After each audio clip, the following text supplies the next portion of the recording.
The call came on a Tuesday morning in March, and my mother was crying before I finished saying hello.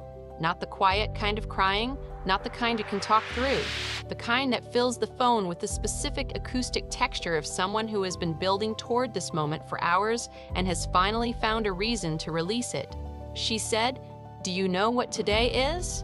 And I stood in my apartment in Seattle with my coffee going cold on the counter, and I thought about it, and I realized, with the specific sinking clarity of someone who has just stepped into something they cannot step out of, that I did not know what today was, or rather that I had known and then it had passed, and I had let it pass, and now it was too late. I said, "Mom, I am so sorry." She said, 20 years, Vivian. I have been your mother for 20 years, and you forgot my birthday." And something in me, something that had been very quiet for a very long time, heard those words and felt the specific sensation of a scale that has been tipped in one direction for decades, finally tipping in the other. And I stood there in my kitchen and I thought, we are finally going to have this conversation. Not yet, not on that call, not while she was crying and I was still absorbing what I had done and what it meant, but soon. And when we had it, it changed everything. Before I tell you what I said when she called, before I tell you the conversation that finally happened after 20 years of not happening, I need a second from you. If this story is already sitting somewhere real in your chest, hit subscribe right now. This channel keeps going because you are here and I have more stories to tell and they are all true and they are all going to require you to be here for them. Subscribe, hit the bell, and stay with me, because what I said on that call is the thing that changed everything. My name is Vivian Cole, and I am 31 years old, and this is the story of 20 years of forgotten birthdays, 1 year of forgetting back, and the conversation that happened after, which was the most honest conversation my mother and I have ever had, and which cost both of us more than either of us expected. Let me take you to the beginning. My mother, Patricia Cole, is a woman who exists most fully when she is at the center of something. Not in a malicious way. I want to be careful about that because she is not a malicious person and this story is not about malice. She is a woman who generates warmth and energy and who draws people toward her and who is genuinely fun to be around and who is the first person anyone calls when something good happens and the first person anyone calls when something bad happens, and who has built her entire identity around being needed and being present and being the emotional anchor of every room she enters. This is a gift, and it is also a way of organizing a life such that everything flows toward you and very little flows outward. I grew up understanding this the way children understand the fundamental architecture of their household, not as a philosophy, but as weather, just the way things were. The climate of being a Cole. My father, who left when I was 6 and who I will not spend much time on because he is not the subject of this story, had been drawn to my mother's energy the way people are drawn to fires, and had eventually been burned by it the way people are burned by fires, and had moved to Phoenix and remarried and built a quieter life that I visited every summer through high school and that taught me, by contrast, what a different kind of household felt like. My mother raised me alone from 6 onward. This is not nothing.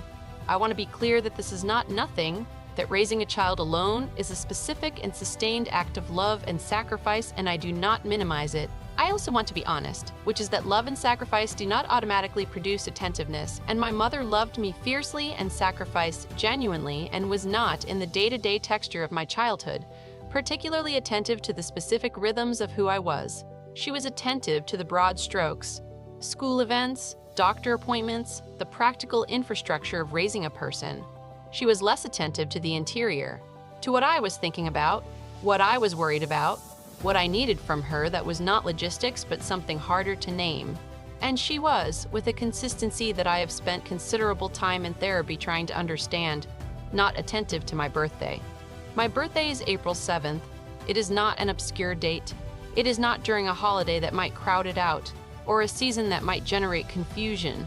It is April 7th, which has been April 7th my entire life, which has been my birthday since the day I was born. The first time my mother forgot it, I was 8 years old. I know I was 8 because I remember the specific birthday clearly, the one before it, which she had remembered, which had involved a cake with pink frosting and a party with 3 friends from school, and the specific happiness of a 7-year-old who has been seen and celebrated. When I was 8, there was no cake. There was no mention of the day at all in the morning. No card on the breakfast table, no song sung while she poured my cereal. I went to school and I came home and I sat at the kitchen table doing homework, and my mother came in from work and asked how my day was, and I said fine, and she made dinner and we ate dinner and she watched television and I went to bed, and at no point did she say happy birthday. I remember lying in bed that night and doing what children do when they are trying to make sense of something that does not make sense, which is trying to find a version of events that does not require me to conclude that I had been forgotten. Maybe she was saving it for the weekend. Maybe she had something planned. Maybe she knew and was just waiting for a specific moment that had not arrived yet. I fell asleep believing these things because I was 8 years old and believing them was easier than the alternative. She did not mention it that weekend. She mentioned it 11 days later, on the Thursday evening when she found the birthday card she had bought and not sent, sitting on top of the refrigerator. She said, "Oh, sweetheart, I meant to give you this." I said, "It's okay, Mom." And it was the first time I said those words in the specific way I would say them many more times over the following 20 years, in the specific register of a child, and then a teenager, and then a young adult who has learned that making something okay for her mother is faster and easier than allowing it to not be okay. It's okay, Mom. Which meant it is not okay, but I have decided to perform okayness because the alternative costs too much. I want to stay inside that year a moment longer because I think the specific shape of how a child processes a forgotten birthday matters, and I want to describe it accurately. In the days after my 8th birthday, I watched my mother carefully for signs that she knew, that she had known all along and had been waiting for a specific moment, a weekend, a dinner, a quiet Tuesday evening when she would produce the card and the reason, and the birthday would arrive, fashionably late but fully present. I watched for a week. Nothing came, and after a week I stopped watching. Not dramatically, not with a decision, just with the slow and quiet withdrawal of attention from a window where nothing was coming. I did not tell anyone. Not my best friend at school, not my teacher, not anyone, because telling someone would have required me to say out loud that my mother had forgotten, and saying it out loud would have made it real in a way that keeping it inside did not, and making it real would have required me to feel the full weight of it. And I was 8 years old, and the full weight of it was more than 8 years old knew how to carry. So I made it smaller. I compressed it into the shape of something I could hold, which is what children do with things that are too large, and I held it and I moved on. At 9, she remembered.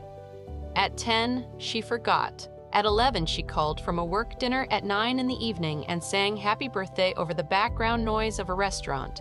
And I sat on the edge of my bed and held the phone and said, "Thank you, Mom," and tried to feel the warmth of being remembered rather than the other feeling, which was that she was calling from a restaurant, which meant she had not remembered until she was already somewhere else, which meant I had been remembered as an afterthought, which meant I had not really been the thing being remembered so much as the thing that surfaced when the day was almost over. At 12, she forgot again. At 13, she forgot again. At 14, she forgot, and then, when I mentioned it 2 days later, she said she had been meaning to call, that work had been crazy, that I knew she loved me. I said I knew. At 15, I stopped expecting it. I want to tell you what stopping expecting it felt like, because I think this is the part that matters most and the part that is hardest to describe without it sounding either too dramatic or not dramatic enough.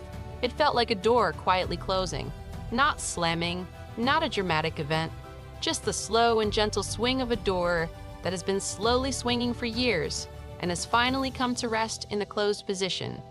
I still had a birthday on April 7th. I still turned a year older. I just stopped building anything around the expectation that my mother would mark it, because the building of that expectation and the subsequent dismantling of it when it was not met had become a yearly exercise in a specific kind of pain that I had decided I was no longer willing to perform. I told myself I didn't care, and I want to tell you what not caring looked like in practice, because I think there is a version of not caring that sounds like strength and is actually something else. Not caring looked like changing the subject when a friend mentioned it. Not caring looked like not writing anything in my journal on April 7th because writing something would have been acknowledging something. Not caring looked like being the most cheerful version of myself on my birthday at school. The one who said I don't really do birthdays when people asked, which is a thing I had decided to perform so thoroughly that it became something like a personality. I don't really do birthdays. As though birthdays were a fashion I had declined rather than a thing I had been trained not to expect. I was good at it. I was good at the whole performance. The girl who did not need the things other girls needed, who had streamlined her emotional requirements to fit the available supply, who had looked at the resources and adjusted her expectations accordingly. This is a skill. I want to name it as a skill because it kept me functional and it kept me moving, and there are ways in which it served me genuinely. I also want to name it as an adaptation that came with costs I did not count until much later.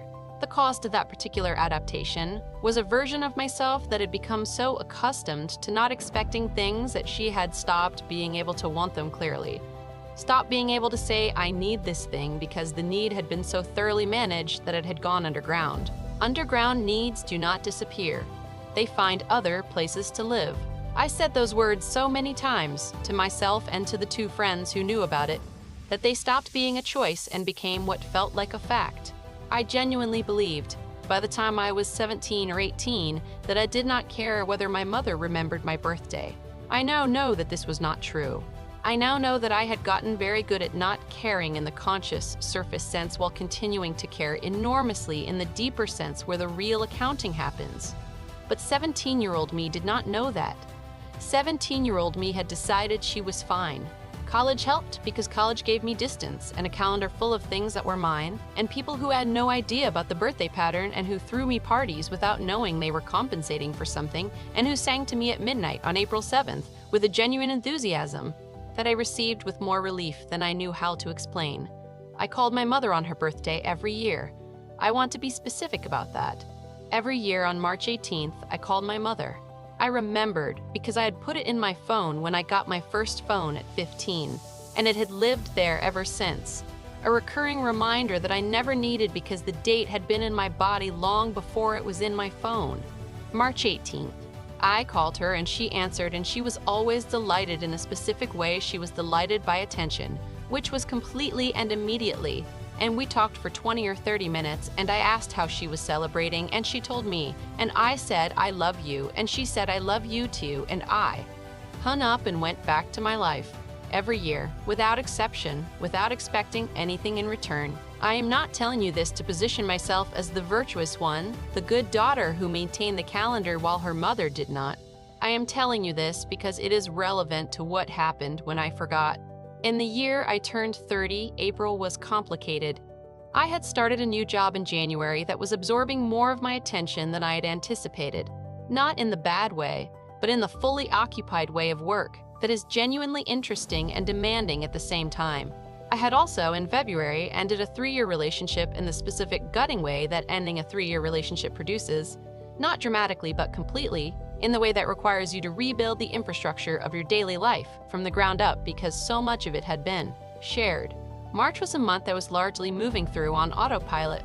I was working, I was rebuilding, I was calling my best friend Dara twice a week to process and being called back twice a week to process more.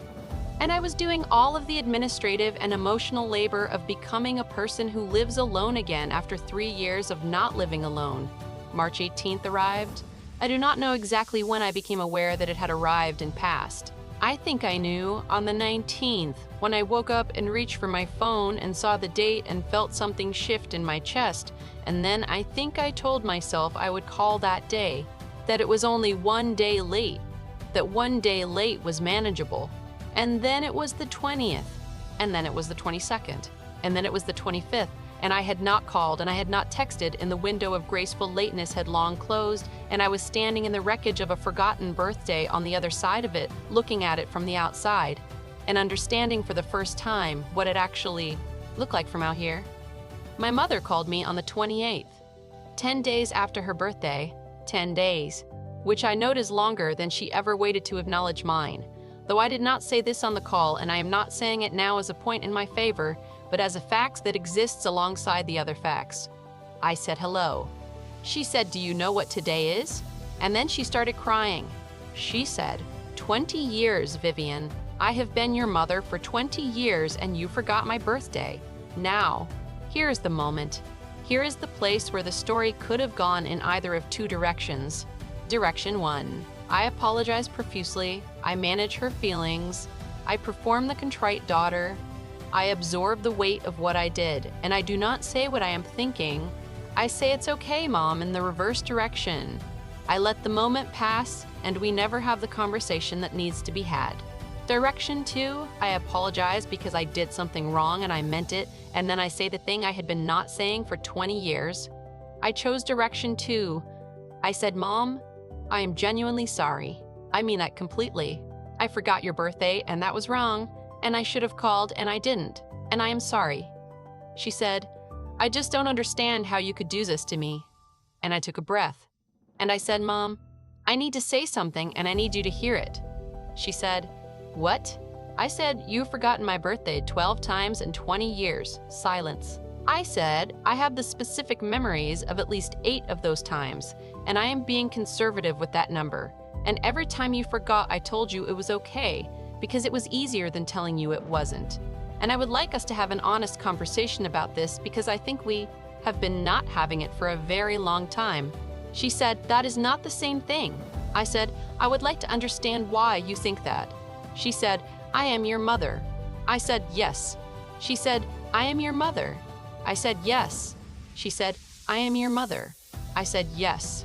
She said, You forgetting my birthday is a completely different thing for me. Occasionally missing yours, I have been there for you your entire life.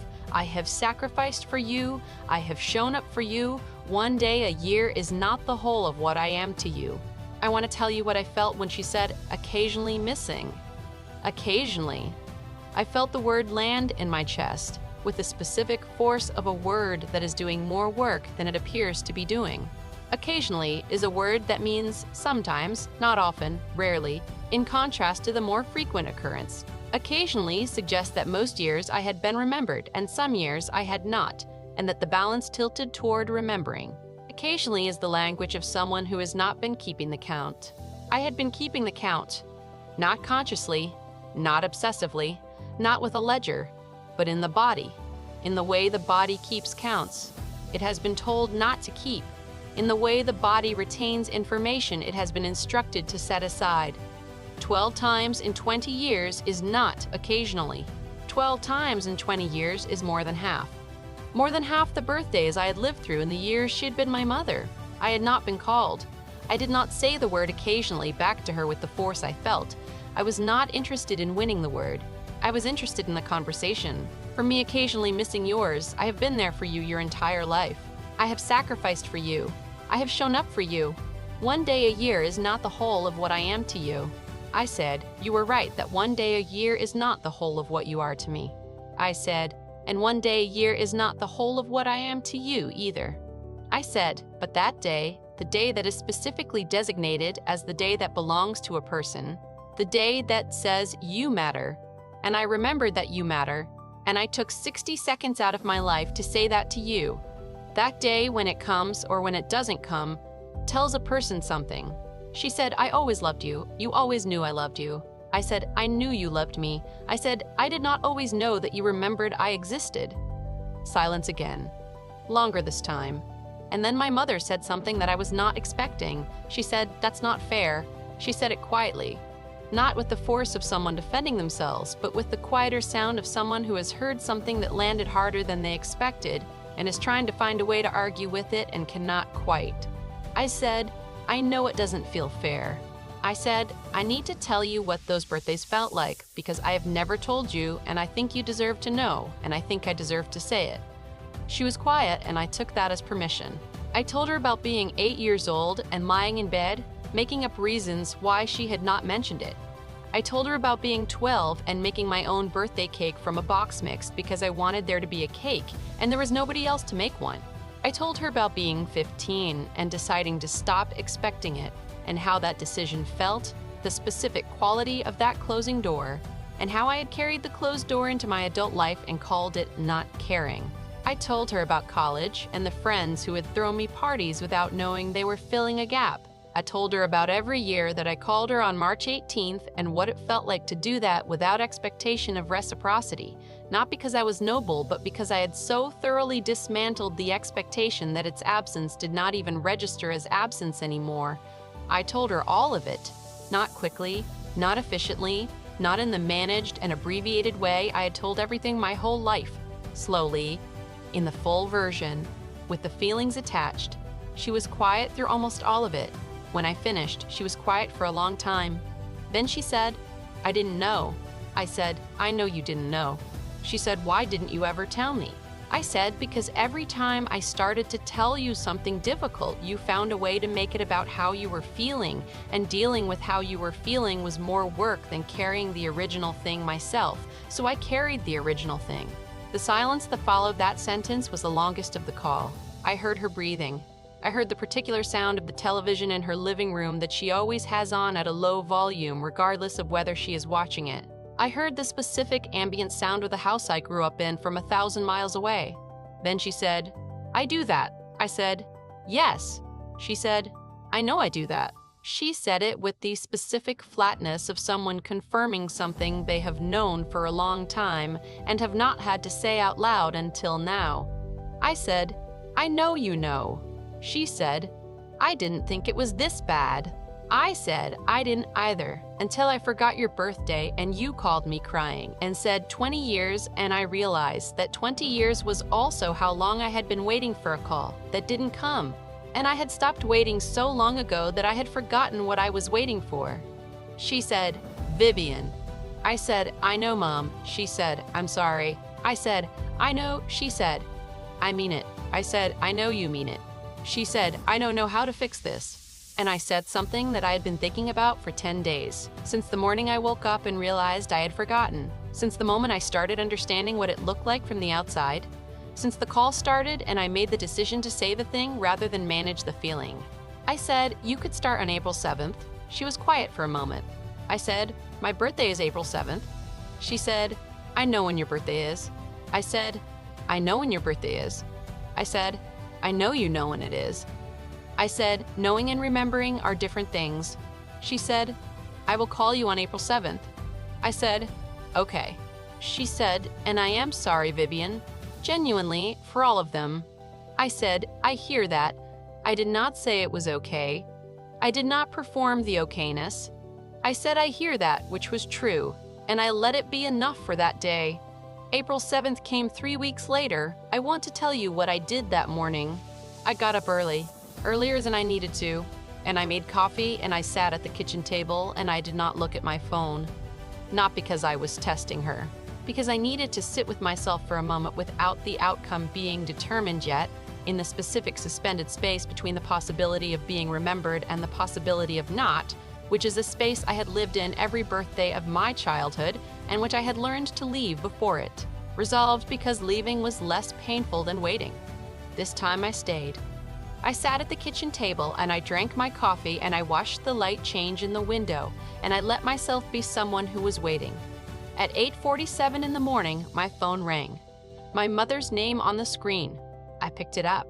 She said, "Happy birthday, Vivian." She said it clearly and directly without the breathless quality of someone who has remembered at the last moment and is calling from a restaurant, without the slightly guilty overlay of someone who is catching up from a day behind. She just said it. "Happy birthday, Vivian." I said, "Thank you, Mom." And then we talked for a while about nothing in particular, about the weather in her city and my city, about a book she was reading, about my new job. Normal conversation. The kind of conversation we had always been able to have because the surface of our relationship had never been the problem. The surface of our relationship was warm and easy. The depth of it was where things had been going unaddressed. When we said goodbye, she said, "I love you." I said, "I love you too. I mean that." That is not a performed love, not a managed love, not the love that sits in the body of a person who has decided to perform okayness, so the room is more comfortable. It is actual love, complicated and real, and carrying 12 forgotten birthdays inside it, and one remembered one, and the conversation in between. I want to tell you about the year that followed that birthday because I think it is the most important part of the story. and the part that gets left out when people tell stories about confronting their parents and being honest. The confrontation is not the resolution. The confrontation is the beginning of a new negotiation, and the new negotiation is harder in some ways than the old silence because it requires both people to stay honest in real time rather than retreating to their comfortable positions. My mother called me on April 7th the following year, at 8:37 in the morning, before I had even gotten out of bed. I could hear that she was proud of herself, and I felt the specific warmth of watching someone try, which is different from the warmth of watching someone succeed but is its own important thing. She had put it in her phone. She told me this, a little shyly, as though admitting she had needed to put it in her phone was an admission of something. I said, "I put your birthday in my phone too." She said, "You did?" I said, "Years ago." She was quiet for a moment, and then she said, "But you always called." I said, "Yes." She said, "Every year?" I said, "Every year." She said, "Oh, Vivian, just that." "Oh, Vivian." The sound of someone doing a calculation they had not done before and arriving at a number that is larger than they expected. I said, "It's okay, Mom," and this time I meant it differently. Not the performed okayness, the actual kind. The kind that comes after the conversation has been had and the thing has been said and the acknowledgement has been made and the apology has been offered and the birthday has been revertnumere and the new negotiation is underway. The kind of okay that is not a closing off but an opening. She has not forgotten my birthday since. I have a friend named Dara who has known me since college and who was there for the birthday parties that compensated for the ones I had not had and who called me the April after the confrontation to ask how it had gone. Meaning, how had my birthday gone? Meaning, had my mother called? I said yes. Dara said, "And?" I said, "And she called at 8:47 in the morning before I had left for work." Dara was quiet for a moment, and then she said, "Viv." I said, "I know." She said, "That is the first time in 23 years I have known you that your mom called you on your birthday before you left for work." I said, "I know." She said, "Are you okay?" And I sat with that question for a moment with its full weight, because Dara has known me long enough to understand that okay for me has historically been a managed answer rather than an honest one. I said yes. I said, "Actually, yes." I said it felt like something that had been out of place for a very long time being put back. Not completely back. Not all the way. But in the direction of back. Dara said, "That's enough." I said, "Yes." She said, "That is enough. Vivian, it is. That is exactly enough, Vivian. It is. That is exactly enough." I want to be careful about what I am claiming with that sentence, because 2 years is not a long track record, and I am not standing here telling you my mother has been transformed into a different person. She is still the person who exists most fully at the center of things. She still generates the pull of a woman who has organized her life around being the emotional anchor of every room she enters. She still occasionally makes hard conversations about her own feelings before we have finished having them about mine. But she calls me on April 7th, and when I notice the patterns that have not changed, I say something in the direct and specific way that I learned I was allowed to say something in that March phone call, and she hears it with more willingness than she used to, because we have established that honesty between us does not have to be an emergency. It can just be the thing we do. That is not nothing. That is, in fact, a great deal. I want to talk about the forgetting, my forgetting of her birthday, because I have spent time thinking about it, and I think the thinking is worth sharing. I have wondered whether I forgot on purpose. Not consciously, but in the way that things happen. Not consciously, in the way that your body sometimes knows what your mind is not ready to admit. And I have wondered whether some part of me, after 30 years of April 7th's passing without a call, allowed March 18th to pass without a call, because somewhere in the accumulated weight of those 30 April 7ths, there was a small and unexamined desire for her to know what it felt like. I am not certain this is true. I am also not certain it is false. What I know is that whatever the reason for the forgetting, the consequence of it was the conversation. And the conversation was the thing that had needed to happen for 20 years.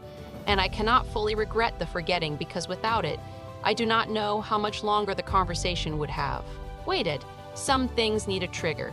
Some doors that have been gently swinging closed for decades need something to push them back open. My trigger was a forgotten birthday. My mother's trigger was the same forgotten birthday. And between the two of us, in a phone call in March, we did the thing we had been not doing for as long as I could remember. We told each other the truth. I also want to talk about the double standard, because it is the center of the story and I want to name it clearly rather than leaving it implied. My mother cried for a week. I know this not only from her, but from my aunt, my mother's sister, who called me on the third day to tell me that Patricia was devastated and that I really ought to call her. And from my cousin who texted to say that my mom had brought it up at a family dinner. She had, by the time I called her on the 28th, told at least 4 people that I had forgotten her birthday. I do not tell you this to make my mother look bad. I tell you this because the 4 people she had told did not know about my 12 forgotten birthdays. They knew about her one, and the asymmetry of those 2 numbers, 12 to 1, and the asymmetry of the responses to them, her tears and calls and family dinner mentions on one side, my quiet closed door and performed okayness on the other, is the thing I had never been able to name until I was standing in my kitchen, hearing the word 20 years and suddenly understanding that 20 years was a number that worked in more than one direction. The double standard was not malicious. My mother was not calculating anything. She was a woman who had a high capacity for being the person whose feelings were centered and a lower capacity for centering someone else's, and she had spent 20 years operating within that asymmetry without anyone pointing it out because I had spent 20 years declining to point it out. The day I pointed it out was the day the asymmetry became visible to both of us, and visible problems can be worked on in a way that invisible ones cannot. I want to say something directly to whoever is watching this and nodding, because I think you know this story. Maybe it is not birthdays.